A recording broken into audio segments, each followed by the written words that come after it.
A teacher was narrating a story to her students in the classroom. The story was like this. A cruise ship encountered an incident at sea. On board, there were a couple. After making their way to the lifeboat, they realized that there was only one space for one person left.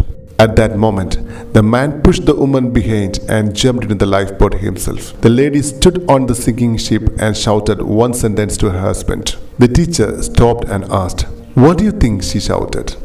Most of the students excitedly answered, "I hate you. I was blind." Now the teacher noticed a boy who has been silent throughout.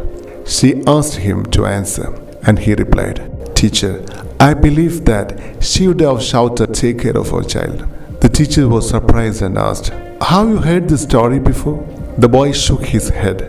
"Nope, but that was what my mom told my dad before she succumbed to her illness."